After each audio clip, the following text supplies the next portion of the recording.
Today's daf is daf Samach Aleph, and we start with the new Mishnah. Hamitayr Yeno Shel Ovikol Chavim. So the Mishnah is discussing the subject of a Yisrael who is working. He's employed at the wine press of the Akum and Bitahara. What does it mean when it says Hamitayr? He's very careful that the guy should not touch the wine, so that he maintains absolute certainty that the wine is not yayin nesach. But the Mishnah addresses the problem that maybe the guy will touch the wine. And the reason for that is because it's birshuso. Now, what does that word birshuso mean? The process of making the wine in the wine press is taking place on the premises of the idolater. So therefore, the idolater has very easy access to this wine. It's in his domain. So basically, the theme of the Mishnah is to see if we could try to protect the wine and make sure that the akum does not come in contact with the wine. So how do we do that? If it's bebayis hapasuch l'shusa rabim, it could be that if it's open to a public area, that means that Jews who live in the city will pass by, and therefore the Akum would be afraid that if he puts his hand into the wine in order to do a libation for his idol, then the Jews will see him, and they'll notify the Jew who's paying the akum for the wine that the wine is yayin nesach. So the Mishnah says it depends. If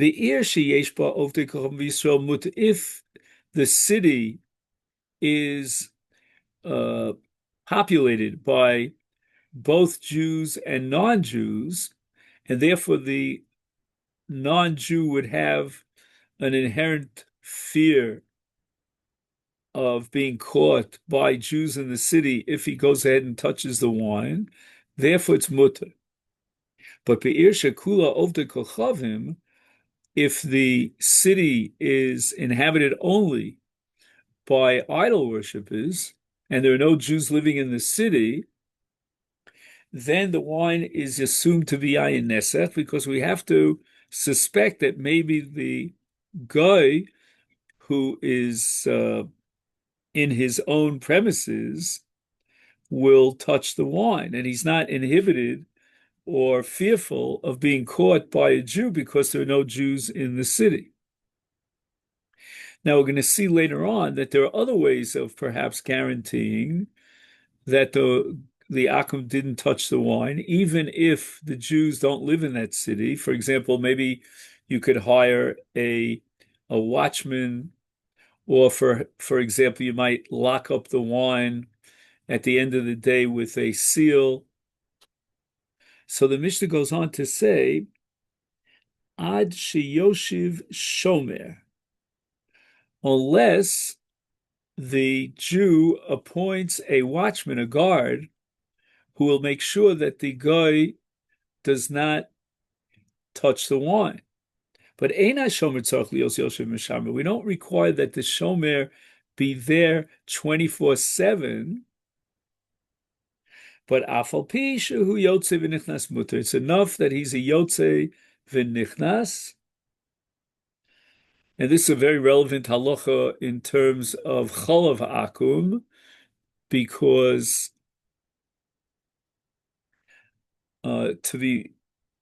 to guarantee that the milk is not cholav akum, you need a shomer. But it's not necessary that the shomer watch the milking of the cow 24/7 constantly to guarantee that there's no admixture of any non-kosher milk, but it's enough that he's a yotze v'nichnas. So from time to time, he'll come in, he'll come out, and therefore the guy is afraid, he's inhibited that he might get caught, because just at the moment that he, in the case of chalvakum, he adds non-kosher milk, or in the case of yayin nesach, he touches the yayin, at that moment, as luck would have it, the shomer caught him. So he's inhibited, and that's enough. Now, the next line in the Mishnah is very ambiguous, and the Gemara is going to have to deal with it. Rabbi Shimon ben Elazar Omer, Rishus Ove Kochavim Achasu.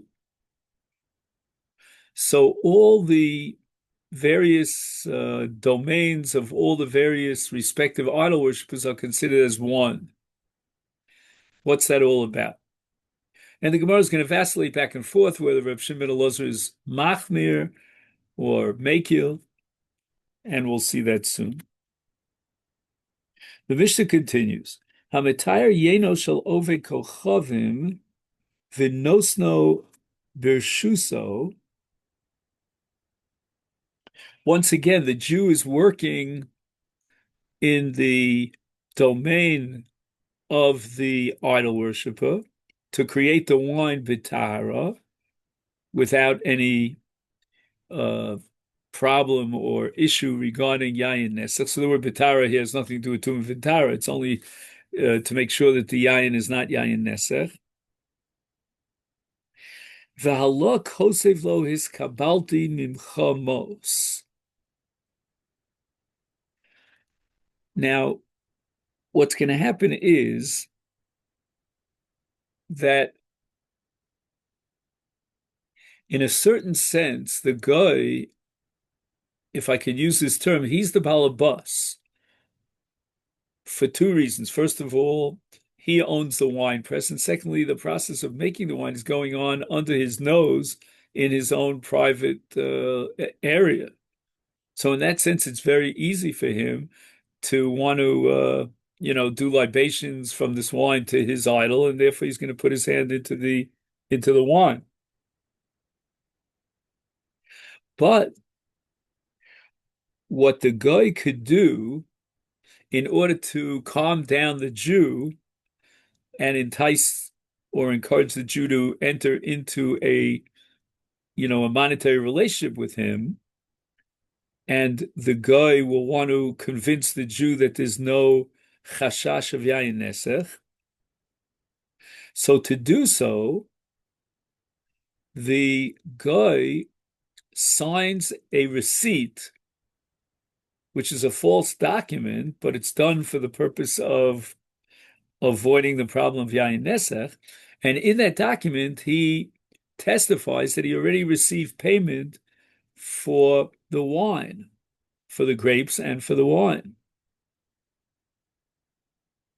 And by doing so, since the Jew, although again, he technically in reality hasn't been paid yet, but once he has in his possession a receipt, ke'ilu he's already paid up for the wine, that gives the Jew exclusive rights to take the wine from the premises of the guy and take it home, because Lamaisa he paid for it, but he didn't really pay for it.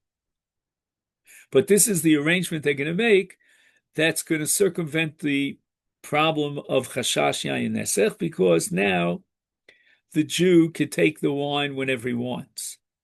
So the guy no longer feels that he can tamper with this wine, because the wine actually belongs to the Jew, although again, technically it doesn't belong to the Jew. So all that is mutter. If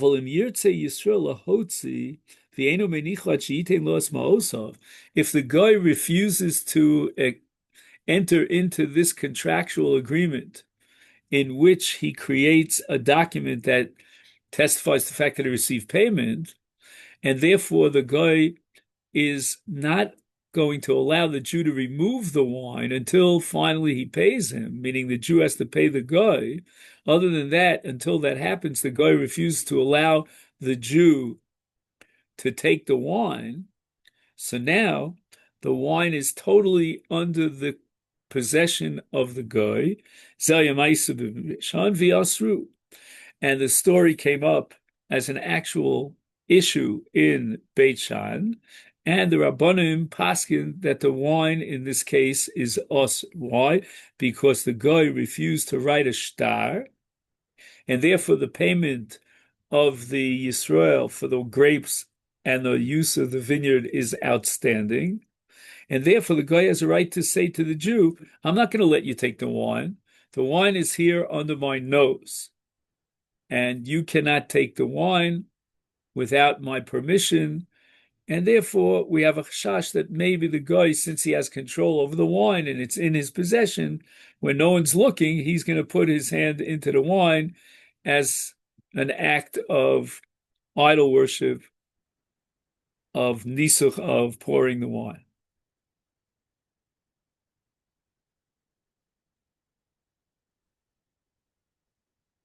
So that's what we have here in the Mishnah.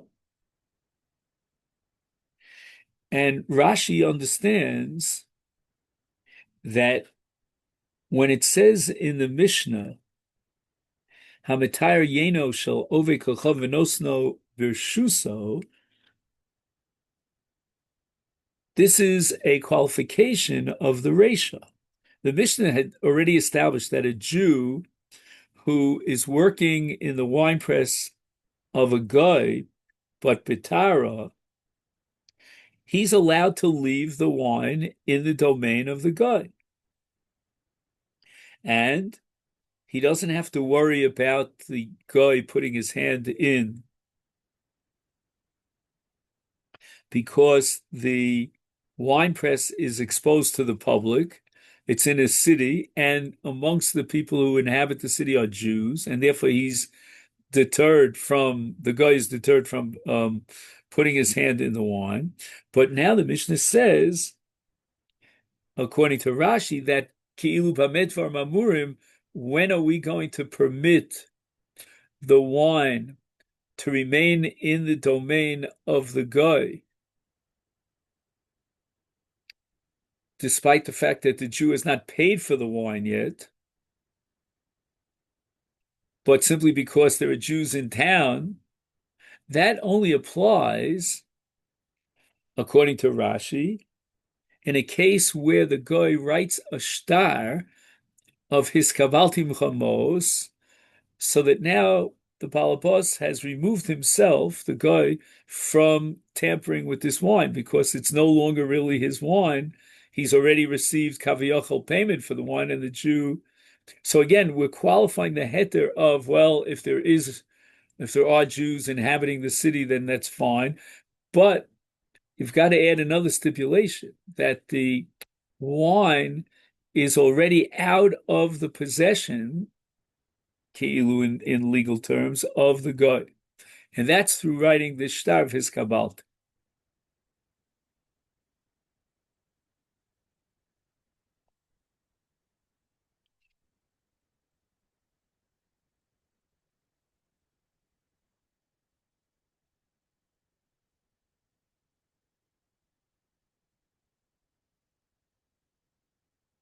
Okay. The Gemara says the following: Be'ir shekula ovdei kachavim nami. Why are you denying in the Mishnah the possibility that the guy is inhibited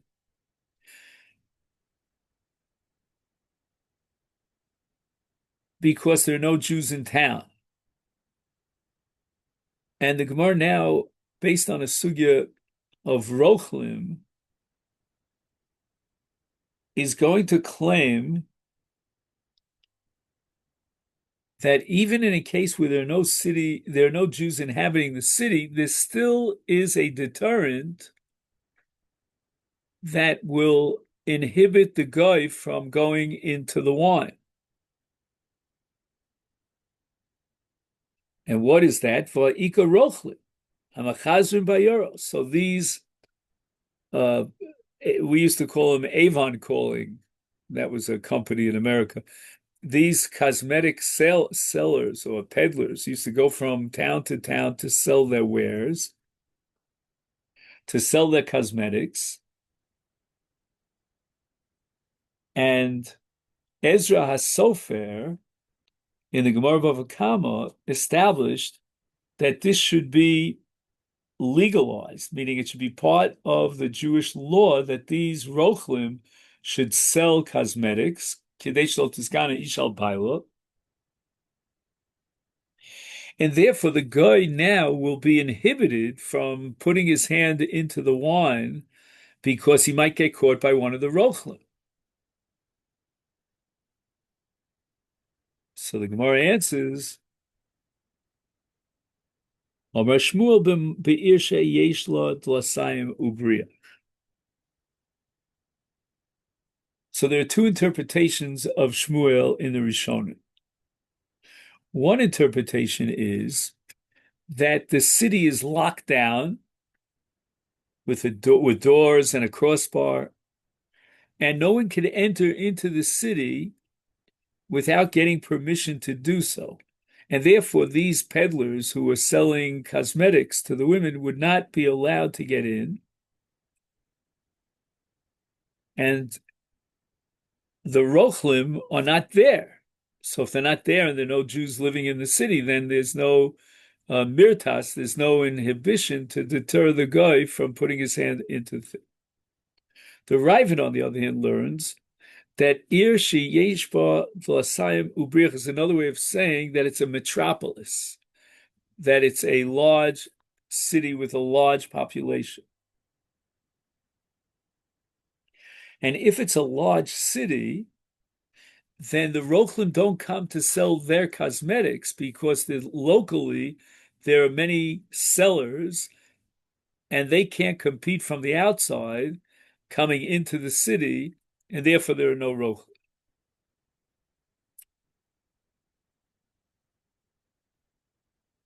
Omar of Yosef. The Mishnah seems to imply that the only way we can inhibit the Goyim is if the wine press is open to a public area. Says Rav Yosef, that's not so. Alone, kirshus harabim though. Meaning, even if the wine press is located inside the territory of the guy, and it's not bordering on the Rishus Harabim in a way that anyone from the Rishus Harabim could pass by and watch what's going on in his wine press. But even, says Rav Yosef, if there's a chalon, if there's a window that opens up to the wine press or to the storage house where the wine is being stored. Now, whose window is this? The Gemara doesn't say it explicitly, but I think logically it's got to be that this is a Jew's window, because the Gemara is trying to claim, according to Rav Yosef, that the guy is inhibited because the Jew could see him.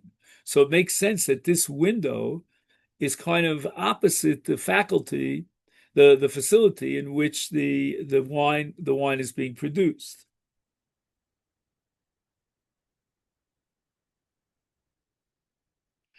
Now, Rav Yosef gives another few scenarios in which the guy will be inhibited. For example, ashpa b'rshus harabim dami. In other words, even if the entrance into this facility does not open up to the rshus harabim, but it would open up to an ashpa. Now, literally, an ashpa is a trash heap. But what happens is that people use it for urination. So they climb up on top of this heap, and from that vantage point, they could see what's going on in the facility where the wine is being stored. Or dikla kirshus harabim dami. Or let's say that next door to this guy's location, his private domain, the Jew owns a palm tree, and he could easily climb up the palm tree and take a look in the facility where the wine is being stored, and therefore the guy is inhibited.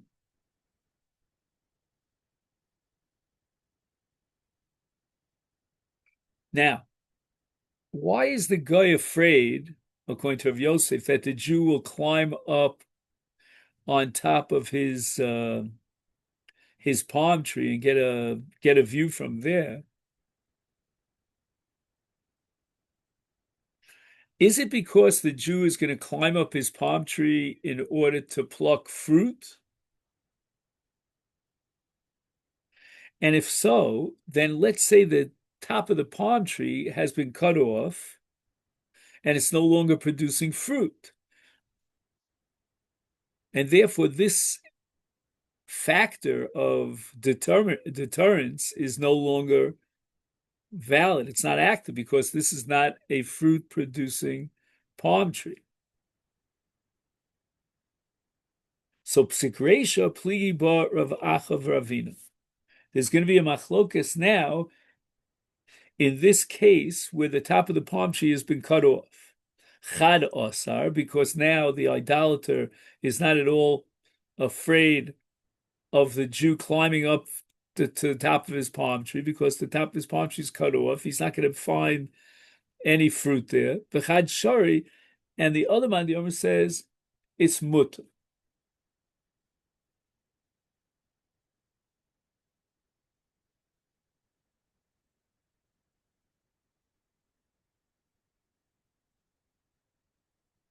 So the Gemara explains, Mandi osar lomole desolik lahasa.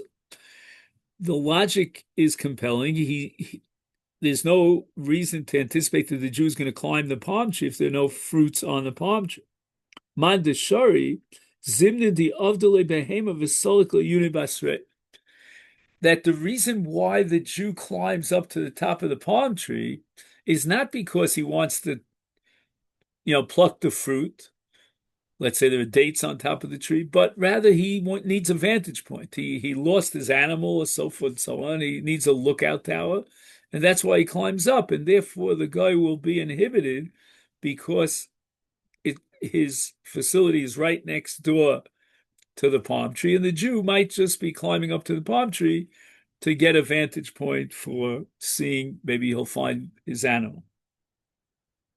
Tana Rabbana, we learned in the Brisa, Echad alokeach v'echad asocher bayis b'chatzer shelo v'kochavim.